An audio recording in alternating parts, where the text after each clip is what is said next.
mentioned that the judging has been rigorous. We believe that the categories that we've introduced this year for startups, biomedtech, wireless and cleantech, added to the traditional prizes, reflect the clusters that are underpinning the growth of the region.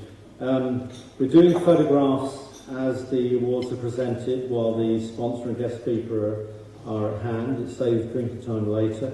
So if the winner of the award would like to say a few words, please feel free to do so, but keep it relatively brief.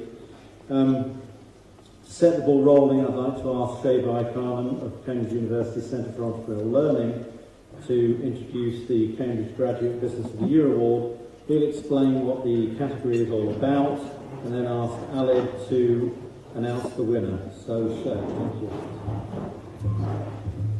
The award is for a company founded by Cambridge University alumnus and at least 3 years out of academia that has demonstrated strong commercial progress. The finalists are Arcus Global, Breathing Buildings, Cambridge Temperature Concepts for Geofertility, Future Space, Magic Solver and Touch Type for SwiftKey for severe competition.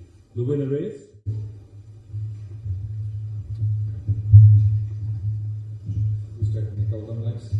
Arcus Global.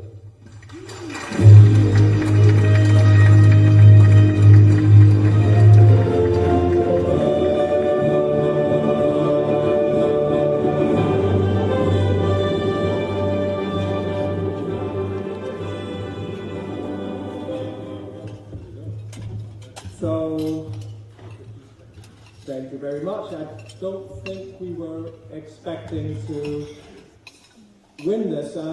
We work with the public sector. We do work that basically is all about making waste management and children's centres run more efficiently and more cheaply. So typically we tend to lose out to things that are perhaps a bit more trendy. So, you know, it's obviously a fantastic honour and we're really happy to get this. What we're all about is making the public sector more efficient. So I'll stop here. I'm being told that I am in the clouds. We are in the clouds. Thank you very much.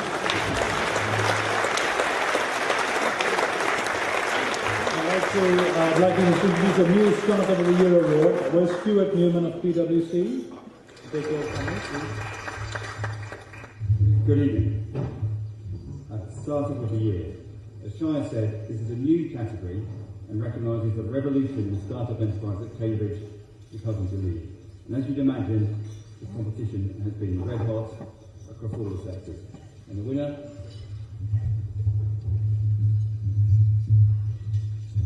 Bromium.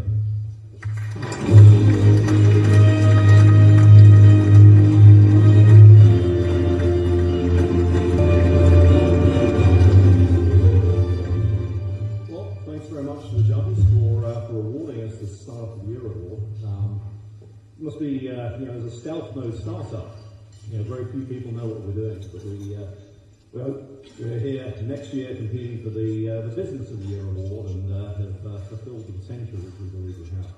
Our aim is to make computing more secure and more trustworthy and make machines resistant to malware.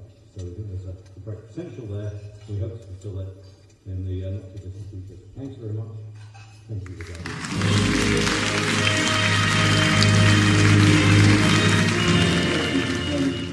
Bromium has developed a market-leading solution to boost computer security. Finally, given the prevalence of hacking that has cost governments and corporations millions of dollars, Bromium has hired 30 staff despite being in stealth mode, having raised over $9 million of Series A funding last year. Co-founder Ian believes the opportunity for Bromium is greater by some magnitude than the one he helped to exploit at ZenSource before it sailed to Citrix. Now, to introduce the Clean Tech Company of the Year Award, I'll pass you over to Mark Pendleton and Ian Walter. This new award is for the clean tech company that, in the judge's opinion, has made the most commercial progress in the last 12 months in a growing and extremely vibrant local clean tech community. And the winner is 819.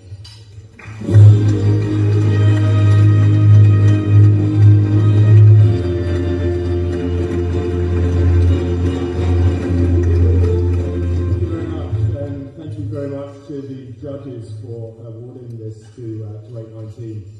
819 is a spin-out from Cambridge University. We're a solar power company, and we're delivering clean lighting to emerging countries where electricity is not available. So just over a fifth of the world's population has no access to electricity, and 819's technology is providing affordable, clean electricity to those countries. So thank you very much for the award. It's a great spur to us to go to. And the company has rolled out product in Kenya and South Sudan and raised millions to extend its reach across Africa and into the Indian subcontinent. So many congratulations to 819. Now, to introduce the Wireless Company of the Year award, please welcome David G. of TTP Limited.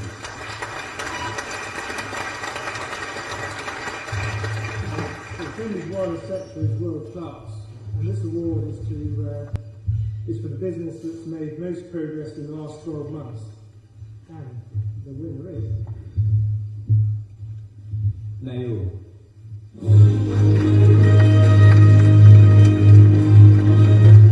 Thank you very much indeed. In view of Alex's exhortation, of course, what we're about, it has to be curing society's ills and saving the planet. Which is slightly flippant, but actually is a description of the aim of the Internet of Things, which is what we intend to do.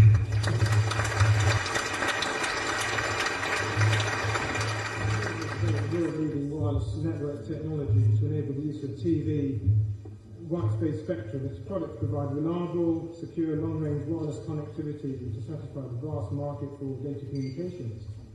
It has already sold systems in Japan, and engaged with customers in North America, the UK, Scandinavia, South Korea, South Africa, and Singapore. Now, to present the Biomedtech Company of the Year award, it is my great pleasure to invite Sir Greg Winter to perform the honours on behalf of Grant Park.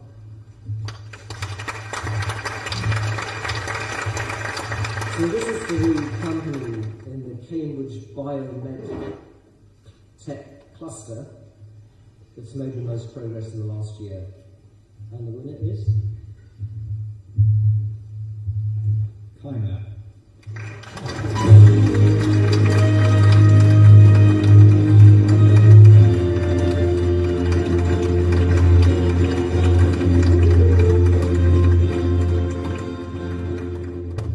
Thank you to Business Weekly and to the judges for electing KIMAB with this honourable award. I'd like to thank our 30 employees. We're a spin-out from the Sanger Institute under Professor Alan Bradley.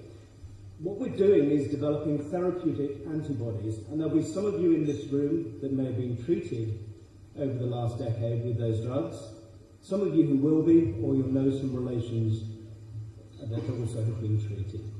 They have transformed medicine in cancer and in inflammatory disease. And we plan to go on doing that by making a transgenic mouse that has the whole of the human antibody system in the mouse. Right first time human antibodies. So thank you, very privileged. And thank you also to Greg. I'm also chairman of one of Greg's companies, Bicycle Therapeutics, which I think is a runner-up. Yes, in fact.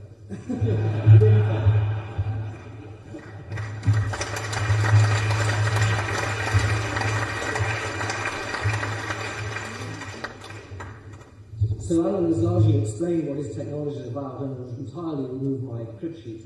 But what I'd like to do is to explain that the technology that his company has been developing is to push ahead with the idea of making human antibodies in mice. There are a number of ways of making human antibodies, and actually the use of mice has a number of advantages. And in particular, it provides a platform where, by immunizing mice, you can get one therapeutic antibody after another. And they intend to develop this range of antibodies. In fact, antibodies are almost becoming a commodity business now. And importantly, the company managed to raise 20 million of equity financing from the Wellcome Trust which actually suggests we should all be beating a path to their door. In fact, obviously, the Trust and the rest of us hope that we should see some exciting developments in the course of the next year. And now to present the international trade category, here is Duncan McCann of Barclays Corporate. A company that's made significant progress in overseas markets, either with products or by opening up in new territories for export, and the winner is Sakura.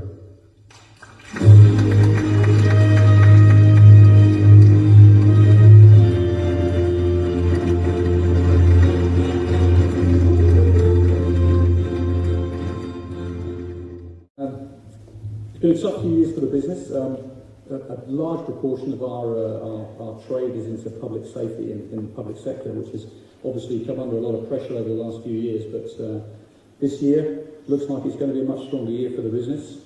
We're about to ship our millionth radio. 2,500, I believe, are actually on the streets of Cambridgeshire. So thank you very much for all your support. Thanks to you both.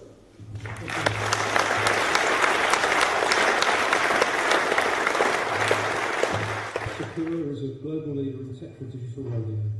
It delivers mission-critical communications to customers in the public safety, military, transport, utilities and commercial sectors. Sakura now enjoys market leadership in over 35 countries. In the last financial year, it opened new markets in Germany, Estonia, Ukraine and Namibia. And with the launch of new technology, it's penetrating more territories and hoping to make strides into the new North American market. It's also a Barclays customer. Now, sorry, that was one thing, wasn't it? Sorry, Tony. Now we come to the climax of the evening with two very special awards. To introduce the first of these, here's Dominic Moore of Mount Grange, owner of Cambridge Research. Once in a while, a company displays such a staggering array of all-round capabilities it defies pigeonholing into any one category.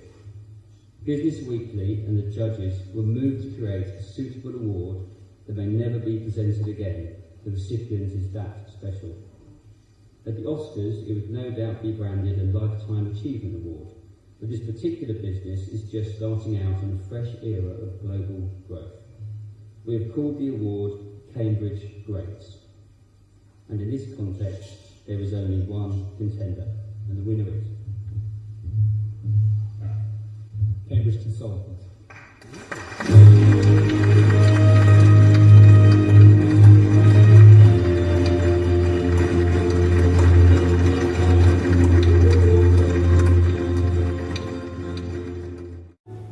Thank you to the judges for awarding us this, and on behalf of actually 350 very talented, exceptional engineers, scientists and all the people who make up our business, we're delighted to accept it.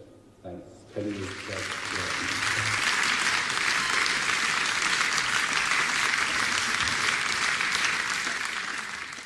Consultants, arguably there would be no Cambridge technology cluster. It is both mother and father of invention since 1960. But it doesn't stand still. It recently spun out Avilant, which was a strong contender for the Startup and Cleantech Awards. It is a leading wireless player, having been integral to a new wireless heart bypass technology, as well as the local white space consortium. Its technologies are impacting on sectors such as medtech, the military and homeland security, and consumer products. At the same time, it achieved strong growth from Cambridge last year and has embarked on an exciting risk strategy designed to double revenues inside 4 years from a Cambridge base, but with growth in the US and China. Cambridge owes them a greater debt than one special award can repay. They wanted Cambridge Consultants to be acknowledged as the great company it remains. Now, to introduce Business of the Year, here's Alistair Lang of Burns.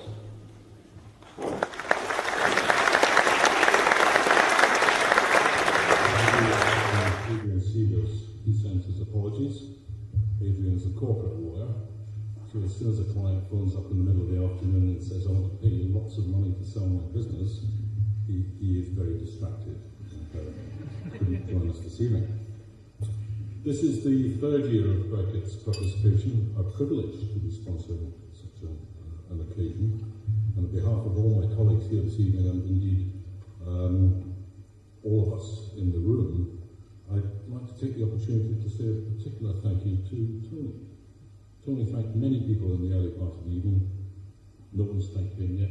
Tony, thank you very much for all you do for the family.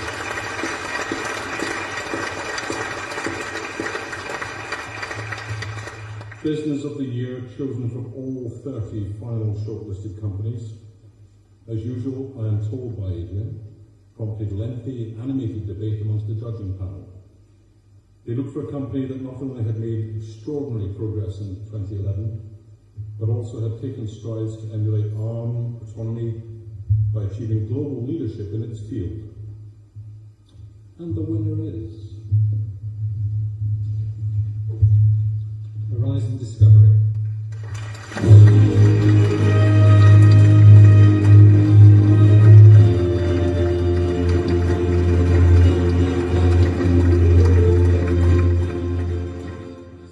So, 20 years ago I came to Cambridge to do my PhD, and I think the first 5 people I met in Cambridge at Trinity Hall was Aled Jones, and his talk on sustainability today certainly isn't a loss on me in the life sciences sector. The reason for our being and getting out of bed for Horizon every day is twofold. One is that cancer is going to touch pretty much everyone's lives. In just this last 6 months, it's touched an investor, 2 colleagues, a number of other associates of the company, and it will continue to impact, and there's a need to make great strides in the way cancer is diagnosed, how drugs are developed based upon individual diagnosis based on genetic profiles, and prescription, and in a cost-effective manner that the taxpayer can afford. The second thing is, people here, as my business partner in my various businesses, and we believe in that you can build companies, all different types of companies, and build them into sustainable businesses, and that's our objective with Horizon. It's not about a quick buck and people turning around, floating quickly, making some money. We took £35,000 in March 2008, and we're on our way to building a global sustainable business that's going to lead its industry. And we want to show that life science entrepreneurs, it's not about tech transfer, raising the first easy VC available, it's about taking tough decisions, looking for the long term, building it and getting out of bed every day and wanting to build a business that's going to be here in 20, 30 years' time. And so we really appreciate this. We take a great responsibility in representing the cluster, and thank Business Weekly and all of our various supporters. I want to do one shout out. This is an example of entrepreneurship. Cambridge Enterprise backed a company in 2008, which none of the technology comes from Cambridge University. In fact, none of the technology even comes from the United Kingdom. $50 million of US government funding brought to the UK. We're exporting over 80% of our revenues back to the US. There's an example for everyone here. Back entrepreneurship. Thank you.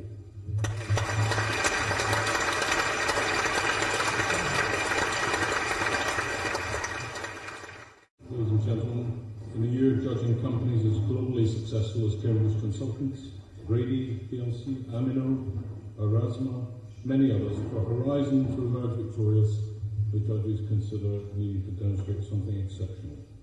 Since the entire human genome mapped in June 2000, much talk of the advent of personalised medicines.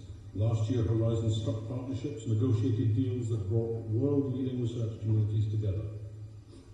They created greater understanding of the science, helping to sculpt a new drug discovery culture amongst big pharma, while at the same time bringing personalised medicine a step closer. Congratulations once again to Horizon Discovery.